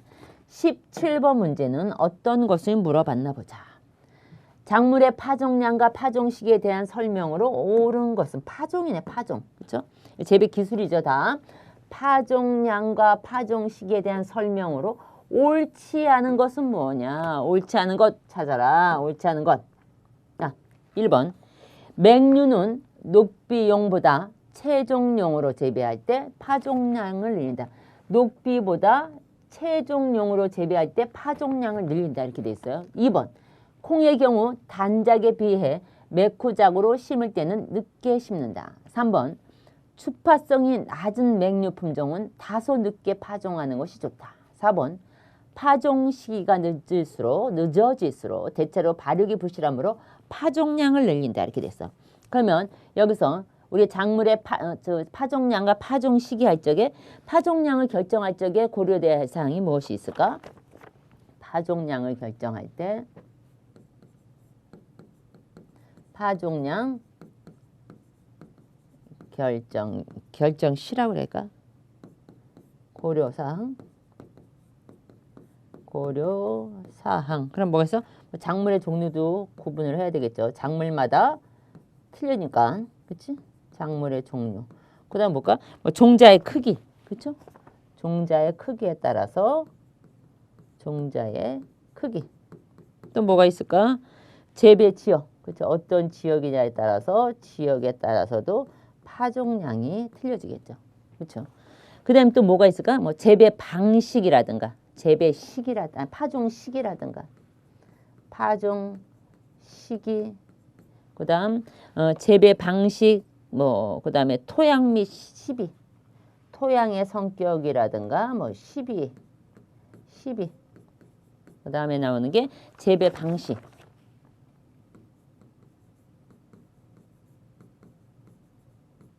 이런 것에 따라서 작물의 종류나 종자의 크기라든가 재배 지역이라든가 파종 시기라든가 토양 및 시비라든가 재배 방식에 따라서 파종량을 결정하여야 된다는 얘기죠. 파종량을 결정한다. 그러면 여기서 맹류는 녹비용보다 최종용으로 재배할 때 파종량을 늘려야 된다 이렇게 해야 되는데 이거는 반대지 아니죠. 얘는 청해용이나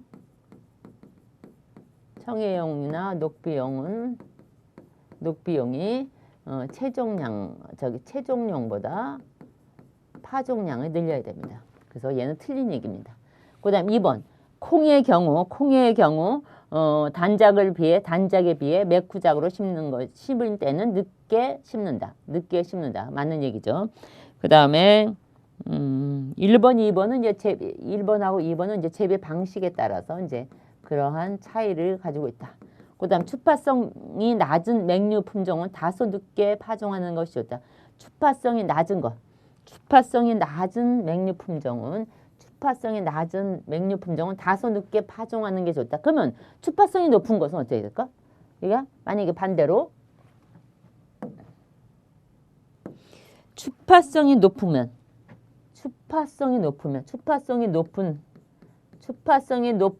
맹류 품종은 어떻게 되겠어?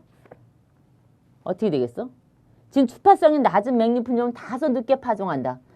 늦게 파종하는 걸 뭐라 그래? 만파. 늦게 파종한다는 얘기지. 왜냐면 추파성이 높은 품종은 어떻게 한다고?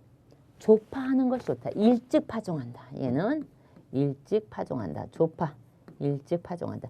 추파성이 낮은 맹류 품종은 다소 늦게 파종, 만파하는 것이 좋으나 추파성이 높은 맹류 품종은 조파, 일찍 파종하는 것이 좋다. 이렇게 함께 기억을 해 주시기 바라겠습니다. 그 다음에 파종 시기가 늦을수록 4번 파종 시기가 늦을수록 대체로 발육이 부실함으로 파종량을 늘린다. 그렇죠? 이건 뭐 파종 시기에 대해서 얘기했네. 파종 시기가 늦어질수록 대체로 발육이 부실함으로 파종량을 늘려준다. 아시겠죠? 3번은 다시 말씀드리면 추파성이 낮은 맹류 품종은 다소 늦게 파종하는 것이 좋고 추파성이 높은 맹류 품종은 일찍 조파하는 것이 안전하다. 이렇게 보시면 되겠습니다. 그래서 작물의 파종량과 파종 시기에 대해서 문제가 출제가 되었습니다.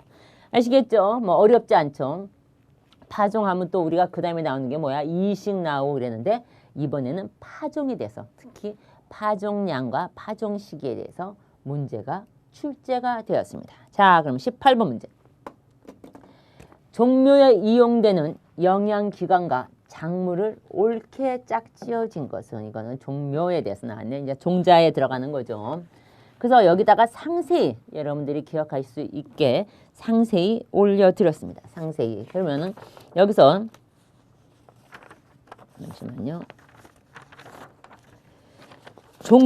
종묘로 이용되는 영양기관에 분류해서 종묘가 뭐야? 종묘. 그 종로 5가에 있는 거 말고 종로 2가에 있는 뭐 종묘 말고 여기서 종묘는 종자와 모를 합쳐서 얘기하는 거지. 얘는 뭐야? 종자와 모. 그렇죠? 그래서 식물 그 번식의 시발점이 되는 종자와 모를 우리가 종묘라 그런다. 그래서 종묘에는 이렇게 종묘로 이용되는 영양기관에서 이렇게 분류하는 거 보니까 눈과 잎과 줄기와 뿌리로 구분을 하는데 거기서 눈은 마라든가 포도, 꽃의 아삽. 이 아라는 게 눈화자잖아요. 그렇죠? 그다음 잎은 베고니아. 그 다음에 줄기와 뿌리가 있는데 여기서 나온 게 뭐야? 지근이 뭐야? 뿌리근자잖아. 뿌리. 지근은 뭐니까 모시풀, 마늘 이렇게 되어 있는데 지금 뿔인데 모시풀은 뭐야? 모시풀은 지상경이죠. 얘는 지상경. 그 다음에 마늘은 인경이죠. 마늘은 인경. 그럼 얘는 틀렸네. 그쵸? 옳게 짝지어진 것을 찾으라 했어요. 옳게. 동그라미 안 쳤는데도 여러분들 아무 소리 안 하고 있는 거지. 그렇게 하면 되죠. 시험 볼 때 꼭 그렇게 하라 그랬어. 꼭 체크를 해주세요. 제가 체크를 못했을 적에도 여러분들이 알려주시기 바라겠습니다. 자, 그래서 여기서 지금 모시풀, 마늘인데 모시풀은 지상경과 마늘은 인경에 속한다. 그러면 덩이, 줄기, 괴경을 얘기하는 거죠. 괴경. 달리아, 마. 마는 어디에 있어? 마. 마는 덩이 뿌리. 마는 괴근이다. 괴근에는 고구마, 마, 달리아다. 그 다음에 달리아, 이렇게는 괴근이다. 달리아, 고구마, 그 다음에 마는 덩이, 뿌리, 괴근이다. 그럼 얘도 틀렸네. 그 다음에 덩이, 뿌리, 괴근. 괴근에는 토란과 돼지감자. 돼지감자. 얘는 뭐야? 덩이 줄기란 얘기지. 우아래가 바뀐 거네. 그치? 덩이 줄기. 그래서 얘는 괴경이죠. 돼지감자가 뭐라 했어? 다른 이름이 뚱딴지라 했지. 뚱딴지. 그 다음에 4번. 땅속 줄기. 땅속 줄기에 생강과 박하가 있어. 생강과 박하는 땅속 줄기가 맞습니다. 생강과 박하는 땅속 줄기다. 그래서 답은 4번이 옳은 얘기다. 그렇죠? 그래서 종묘에 이용되는 영양기관과 작물에 옳게 짝지어진 것은 4번 땅속 줄기, 생강, 박하 뭐 이런 것, 연 이런 것들은 땅속 줄기에 속한다. 이 문제도 가끔 출제가 되고 있더라고요. 그래서 이렇게 표를 만들어 드렸으니까 다음에는 이 표를 잘 기억을 하셔서 문제에 임해 주시기 바라겠습니다. 아시겠죠? 그 다음에 19번 문제, 이제 두 문제 남았습니다. 19번. 가와 다에 들어갈 수 있는 원소의 형태를 연결한 것은, 바르게 연결한 것은 무엇이냐? 바르게 연결한 것. 논토양과 밭토양의 비교죠. 그래서 밭 상태는 산화 상태죠. 밭 상태는 산화 상태고 논 상태는 환원 상태라는 얘기죠. 그렇죠? 그런데 여기서 보면 탄소, 질소, 황에서 밭에서는 CO2로, 그 다음에 논에서는 어떻게 나와 있냐? CH4. 그 다음에 질소는 나에서 보면 NO3. NO3 마이너스. 여기는 NO3. 이거는 외우셔야 되죠. 그렇죠? 그 다음에 논에서는 NH4 플러스. 그 다음에 황은 밭 상태, 산화 상태에서는 SO4 2 마이너스고, 그 다음에 그 논의 환원 상태에서는 H2S로 존재를 한다. 이렇게 보시면 되겠습니다. 그래서 여기서 밭과 논에서의 각 원소의 존재 형태로는 논에서는 환원물이 존재하고, 논에서는 환원물이 존재를 하고,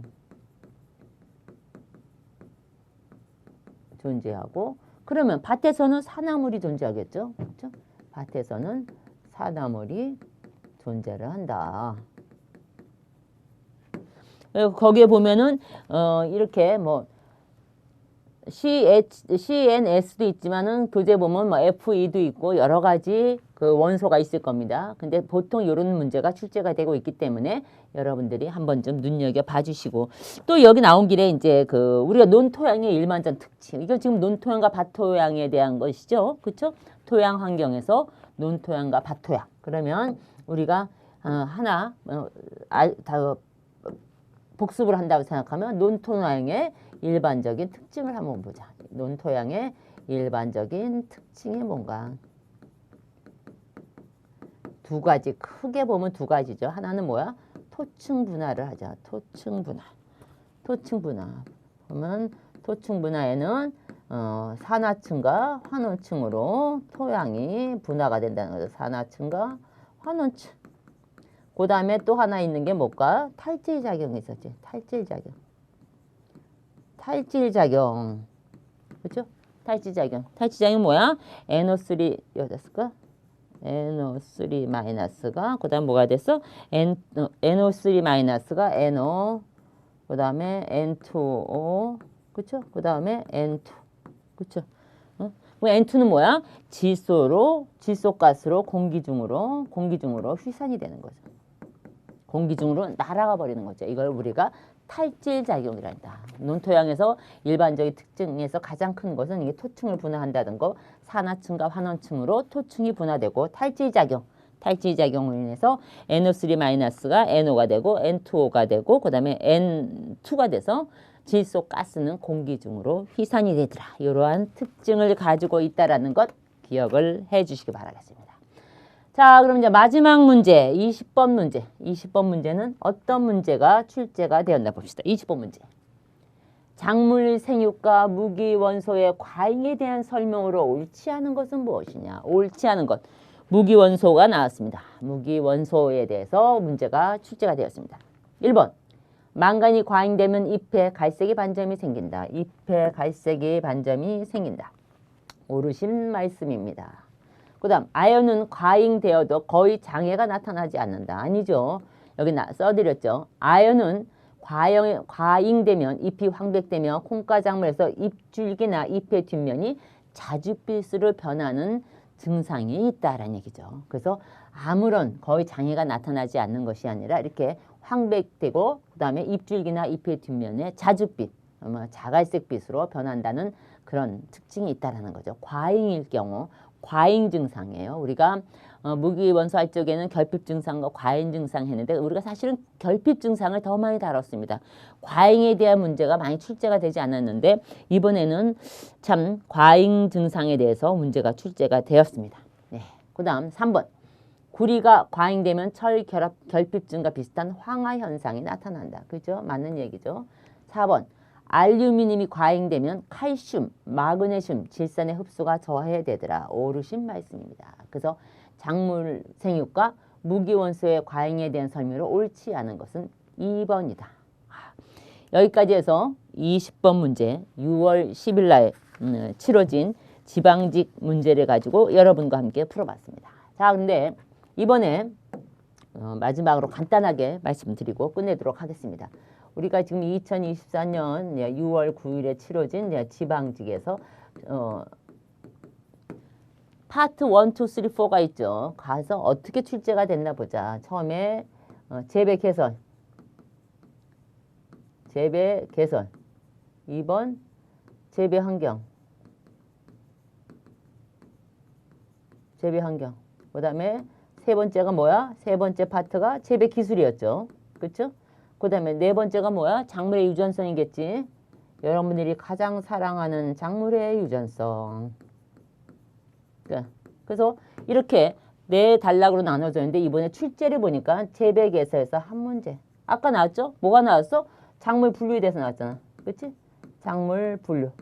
그래가지고 뭐 사료작물, 녹비작물, 유료작물, 약용작물에 대해서 올바르게 작물과 연결된 걸 찾아라 이런 문제가 출제되었죠. 그 다음에 재배 환경에서 6문제가 출제가 되고 재배 기술에서 이번에 8문제가 출제가 되고 작물의 유전성에서 5문제가 출제가 되었습니다. 그러면 항시 우리가 아는 대로 재배 환경과 재배 기술에서 가장 많은 비중을 차지하는 것은 예년과 마찬가지라는 얘기죠. 재배 개설도 마찬가지로 한 문제. 거의 한 문제죠. 뭐 2문제 출제되는 경우는 많지 않기 때문에 거의 희소성이 있기 때문에 그리고 작물의 유전성에서 이번에 5문제가 출제가 되었는데 아까 보신 대로 문제를 같이 풀었지만 뭐 돌연변 육정법이라든가 그 다음에 이제 파생 계통 육종에 대해서 나왔고 멘델의 법칙 나왔고 유전자 빈도에서 나왔고 뭐 이런 식으로 문제가 출제가 되었죠. 예전같이 뭐 상호작용 비대립 유전자의 상호작용이라든가 그 외에 어려운 부분에서 그게 뭐죠? 뭐 DNA의 구조라든가 뭐 이런 거 그런 뭐 연관이라든가 뭐 이런 문제에서는 출제가 이번에 한 문제도 출제가 되지 않았습니다. 거의 육종 방법에서 출제가 그 돌연변이 육종이라든가 파생 계통 육종이라든가 같이 육종 방법, 그다음에 멘델의 법칙의 제2법칙, 양성교배, 그렇죠? 병립의 법칙에서 출제가 되었고, 그다음에 하인 마인베르크 법칙에 대해서 계산식 유전자 빈도 정도가 출제가 되었습니다. 계산 문제가 한 문제 출제가 되었다는 얘기죠. 그래서 이렇게 항시 보면 재배 환경과 재배 기술에서 많은 비중을 갖고 있더라라는 것을 또 한 번 우리가 느낄 수 있었습니다. 그렇죠? 그래서 이제 공부를 하실 적에 어떻게 정리를 해야 될지 좀 고민을 좀 해보시고 항시 그날 공부한 것은 그날에 정리를 끝내달라고 말씀을 드렸습니다. 그리고 오늘 문제풀이한 2024년 6월 9일 지방직 공무원 문제는 여러분들의 자료실에 아주 문제마다 상세하게 거기에 필요한 모든 자료를 올려드렸기 때문에 공부하실 적에 다시 한번 참고로 해 주시기 바라겠습니다. 아시겠죠? 자, 그래서 제가 처음 시작할 때도 말씀을 드렸지만 아마 저와 함께 그 재배학 개론 이론과 문제풀이를 하신 분들은 아주 무난하게 시험을 보셨으리라고 생각하고 모두가 고득점을 하셨으리라 생각을 합니다. 네, 그렇죠. 다 모든 분들이 이 과목만은 김길이랑 하는 재배학 개론만큼은 다들 고득점 만점을 맞으시기를 저는 항시 기원하고 있습니다. 예.